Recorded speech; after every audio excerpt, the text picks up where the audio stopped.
اچھے اچھے کھانے بناتا ہے, مہمان کی تیاری ہے نا. تو رمضان یہ رب کی طرف سے ہمارے لیے مہمان آ رہا ہے, ہماری بخشش کروانے آ رہا ہے. ہمیں اپنے آپ کو سجانا ہے, اپنے اپنے کردار کو سجانا ہے. اپنی صحت کا بھی اس لیے خیال رکھو کہ میں اب ایسے الٹے سیدھے کھانے نہ کھاؤں رمضان سے پہلے. پتہ ہے جس کی شادی ہونے والی ہوتی ہے تو دولہے کو لوگ کہتے ہیں بھائی ذرا خیال رکھنا, شادی والے دن ہی بیمار مت ہو جانا. ایک ہفتہ پہلے سے احتیاط کرواتے ہیں, زیادہ سفر نہیں کرواتے, زیادہ تھکن والا کام نہیں کرواتے. تو کیا ہی اچھا ہو کہ ماہ رمضان سے پہلے ہم اپنی صحت کا خیال رکھیں, تھوڑا سا ریسٹ کریں. مجھے روزے رکھنے ہیں, مجھے انشاءاللہ تراویحاں پڑھنی ہیں. اپنے کام کاج کو ماڈیفائی کریں. آپ بہت بزی رہتے ہیں کاروبار میں, نوکری میں, تو کوشش کریں کہ کوئی ایسی ترتیب بنائے کہ میرا کچھ کام کم ہو جائے تاکہ میں روزے رکھ سکوں, میں عبادت کر سکوں. ساری زندگی پڑی ہے کام کرنے کے لیے. لیکن عجیب بات پتہ ہے کیا ہے, اس وقت دو قسم کی تیاریاں ہو رہی ہیں. ہوں گے کچھ نیک لوگ جو انشاءاللہ عبادت کی تیاریاں, تلاوت کی تیاریاں, خوب روزے تراویح اور اس کے بارے میں سوچ رہے ہوں گے. مگر کچھ لوگ وہ ہیں جو اس وقت اسٹاک جمع کر رہے ہوں گے, کاروبار کیسے چمکانا ہے, کون سی آئٹم کا ریٹ بڑھ جائے گا. وہ کاروباری لوگ پیسے کمانے کی تیاری کر رہے ہوں گے. کچھ گھر والے وہ ہوں گے جو یہ سوچ رہے ہوں گے بھائی رمضان میں پکانا کیا ہے, کھانا کیا ہے, کون سی آئٹم لینی ہے. رمضان کھانے پینے کے لیے نہیں آتا. اچھا ویسے بڑی عجیب بات ہے, ذرا سوچیں آپ کہ ماہ رمضان میں ہم روزے رکھتے ہیں, لاجیکلی تو سمجھ یہ آتا ہے کہ ہمارا وزن ٹھیک تھوڑا کم ہو جانا چاہیے, ہم تھوڑے سمارٹ ہو جائیں. مگر کئی لوگ وہ ہیں جن کا رمضان میں وزن بڑھ جاتا ہے. کیوں بھائی؟ اس لیے کہ سحری میں زیادہ کھاتے ہیں, پورا دن روزہ رکھنا ہے. رات زیادہ اس لیے کھاتے ہیں کہ پورا دن روزہ رکھا تھا, پھر 2 بار اور کھاتے ہیں کہ کل پھر روزہ رکھنا ہے. تو عام دنوں میں 2 بار کھاتے ہیں, رمضان میں 4-5 بار کھاتے ہیں. اور وہ کھاتے ہیں جو نہیں کھانا چاہیے. پورا سال جو چیز نہیں کھاتے وہ رمضان میں کھاتے ہیں, پھر موٹے ہو جاتے ہیں, طبیعت خراب ہو جاتی ہے, گلے خراب ہو جاتے ہیں. نہیں, ماہ رمضان تو کم کھانے کا مہینہ ہے, فریش ہونے کا مہینہ ہے. لیکن ہمارے یہاں تو فیسٹیول, اگر میں کہوں کسی کو کہ کسی غیر مسلم کو اگر رمضان میں دورہ کرا دیا جائے پاکستان کے مختلف شہروں کا اور کہیں بتاؤ کیا کیا آپ نے دیکھا, تو کہے گا لگتا ہے مسلمانوں کا کوئی کھانے پینے کا تہوار آ رہا ہے. کہ میں جس مٹھائی کی دکان پہ گیا وہ رش تھا, جس پکوڑے کی دکان پہ گیا وہ لائنیں لگی ہوئی تھی افطار سے پہلے, اور بورڈ لگے ہوئے تھے سحری آفر, افطار آفر. تو لگتا ہے مسلمانوں کا کوئی کھانے پینے کا سالانہ تہوار آتا ہے. کتنی عجیب بات ہے یار, جس مہینے میں پورا دن کھانے پینے سے رکنا ہے اس مہینے میں سارا دن رات کھانے پینے کی باتیں ہو رہی ہوتی ہیں. مجھے بتائیں نا, ہم دوست آپس میں ملتے ہیں کیا بات کرتے ہیں, یار سناؤ آج سحری کہاں کرنی ہے, اچھا بھائی افطار کہاں کرنا ہے, رات کدھر چلنا ہے کھانے کے لیے. ارے بھائی یہ بات کون کرے گا, تراویح کدھر پڑھنی ہے, آج تلاوت کدھر کرنی ہے, تہجد کہاں پڑھنی ہے, علم دین کی محفل کدھر سجی ہوئی ہے, ذکر و اذکار میں آج بیٹھ کے کدھر کرنا ہے, آج مل کے اللہ کی بارگاہ میں گر گڑا کر دعائیں کہاں کرنی, یہ گفتگو کیوں نہیں ہوتی. ماہ رمضان تو نیکیوں کا اجر بڑھا دیا گیا, مگر دماغ میں ایک ہی بات گھوم رہی ہوتی ہے, یا دوسری آج کل کھیل کود شروع ہو گیا رمضان میں. ایسا نہ کریں. ماہ رمضان کے کیسے کیسے فضائل ہیں ذرا سنیے گا. معراج شریف کی روایات میں ہے, معراج کے دولہا مکی مدنی مصطفیٰ صلی اللہ تعالی علیہ وسلم نے سدرۃ المنتہا کے قریب ایک فرشتہ دیکھا. آپ فرماتے لم ارا مثلہ, یعنی ایسا نرالا فرشتہ میں نے کبھی نہیں دیکھا. نبی پاک فرما رہے ہیں, تو آپ فرماتے ہیں کہ میں نے ایسا نرالا فرشتہ تو کبھی نہیں دیکھا تھا. یہ جب تسبیح کرتا تھا تو اس کی ایسی خوبصورت آواز تھی کہ اس آواز سے عرش بھی جھوم اٹھتا تھا. میں نے جبرائیل سے پوچھا ایو خلقی ھذا, اے جبرائیل یہ کون سی مخلوق ہے. عرض کی حضور یہ ایک فرشتہ ہے جو حضرت آدم علیہ السلام سے 2000 سال پہلے پیدا کیا گیا تھا. میں نے پوچھا اس سے پہلے یہ کہاں تھا. عرض کیا اللہ پاک نے عرش کے نیچے جنت میں ایک جگہ بنائی ہے, یہ وہیں ہوتا ہے. حضور آج آپ کے دیدار کے لیے حاضر ہوا ہے. کیا شان ہے میرے آقا کی, ہر کوئی فدا ہے بن دیکھے, دیدار کا عالم کیا ہوگا. ارے فرشتہ بھی میرے آقا کے دیدار کا تمنائی ہے. جبریل امین کہتے ہیں حضور آج آپ کے دیدار کے لیے حاضر ہوا ہے. مکی مدنی سلطان صلی اللہ تعالی علیہ وسلم فرماتے ہیں کہ اب نبی پاک علیہ الصلوۃ والسلام نے اس فرشتے سے ایک بڑا کمال کا سوال کیا. ذرا سنیے گا, آپ کا ایمان تازہ ہو جائے گا. پیارے آقا علیہ الصلوۃ والسلام نے اس فرشتے کو سلام کیا تو وہ تسبیح میں مصروف تھا, اللہ پاک کی تسبیح میں مصروف تھا, اسے سلام سنائی نہ دیا. اب جبریل امین نے اسے کہا ھذا محمد صلی اللہ علیہ وسلم, یہ محبوب خدا جناب رسول اللہ صلی اللہ علیہ وسلم ہے. جب اس نے سنا تو خوشی سے اپنے 2 سبز پر پھیلائے. یہ اتنے بڑے پر تھے جنہوں نے آسمانوں اور زمین کو گھیر لیا. اب اس نے مجھے نبی پاک فرماتے مجھ سے گلے ملنے کی سعادت حاصل کی, ادب سے بوسہ بھی دیا. پھر عرض کی یا رسول اللہ صلی اللہ علیہ وسلم آپ کے لیے گڈ نیوز ہے, آپ کے لیے خوشخبری ہے کہ اللہ پاک نے آپ ماہ رمضان کے صدقے آپ کی امت کی بخشش فرما دی. اس فرشتے نے نبی پاک کو خوشخبری عرض کی کہ حضور آپ کی امت کو اللہ نے ماہ رمضان کے صدقے بخش دیا ہے. سبحان اللہ. نبی ہاشمی صلی اللہ علیہ وسلم مزید فرماتے ہیں اس فرشتے کے سامنے 2 صندوق رکھے ہوئے تھے جن پر ہزاروں تالے لگائے ہوئے تھے. میں نے پوچھا ان صندوقوں میں کیا ہے. اس فرشتے نے عرض کی ان صندوقوں میں آپ کی امت کے روزہ داروں کے لیے جہنم سے آزادی کے پروانے ہیں. ہائے ہائے، ہماری آمد، ہماری مغفرت کا انتظام پہلے ہی رب نے فرما دیا ہے۔ کاش ہم ماہ رمضان کے قدردار بن جائیں۔ اے گناہگاروں، تمہاری سمجھ لو بات بن آئی ہے، عاصیوں کی مغفرت کا لے کر آیا ہے پیام۔ جھوم جاؤ مجرموں، رمضان ماہ غفران ہے۔ بھائیوں بہنوں، کرو سب نیکیوں پر نیکیاں، پڑ گئے دوزخ پہ تالے، قید میں شیطان ہے۔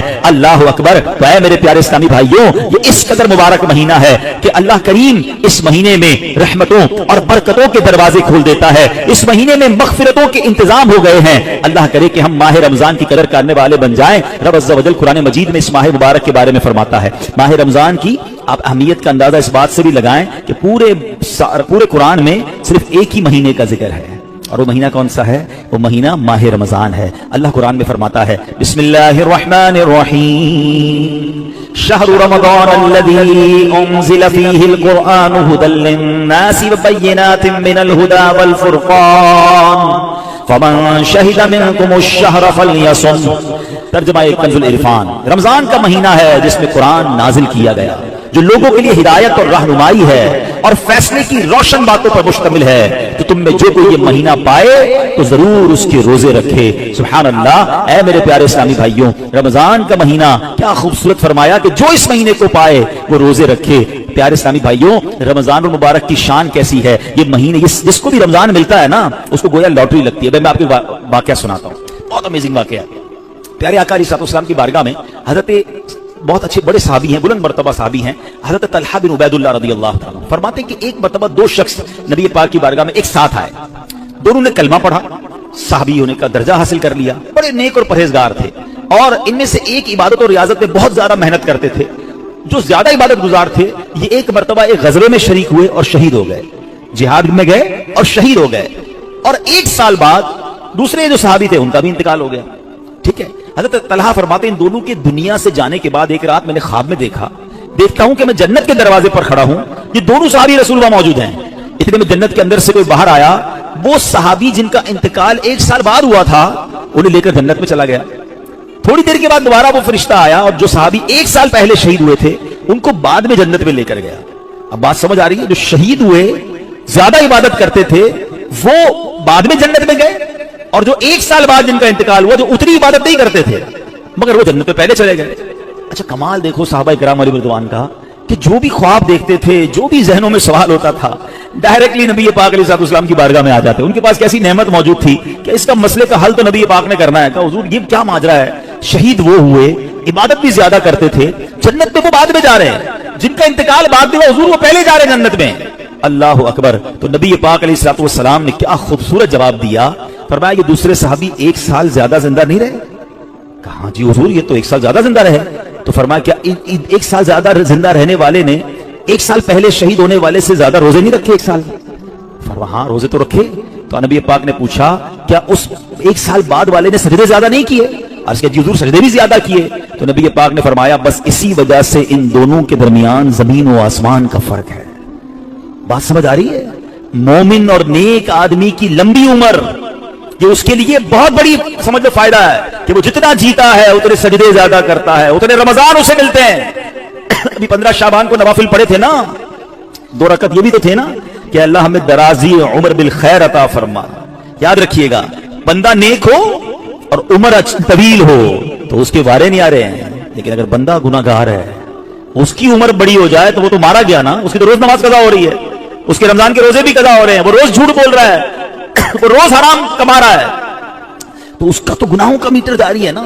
یہ لوگ بڑی عمر کی جو دعا کرتے ہیں نا، بڑی اچھی نعمت ہے یہ، لیکن اللہ سے ہمیشہ یہ دعا کریں کہ مولا نیکیوں والی طویل عمر عطا فرما، عافیت والی طویل عمر عطا فرما۔ تو پتہ چلا کہ پھر رمضان آ رہا ہے میری بخشش کروانے، تو پتہ چلا کہ ماہ رمضان یہ ہمارے لیے بہت بڑا احسان ہے۔ اللہ خیر سے رمضان عطا کر دے، اس کو ضائع نہ ہونے دینا، اس کو خوب نیکیوں میں گزارنا۔ پچھلے گناہوں کی معافی کا ایک اور چانس دیا جا رہا ہے، مغفرت کا گویا ایک اور موقع آنے والا ہے۔ اللہ کرے کہ ہم اس کی قدر کرنے میں کامیاب ہو جائیں۔ نبی پاک کیا کرتے، میرے آقا جب چاند نظر آتا نا سبحان اللہ، تو پیارے آقا علیہ السلام قبلے کی طرف رک کر کے یوں دعا مانگتے۔ ذرا دعا دیکھیے گا کون سی ہے۔ آقا کی دعا کیا ہوتی؟ اللہم اہل لہ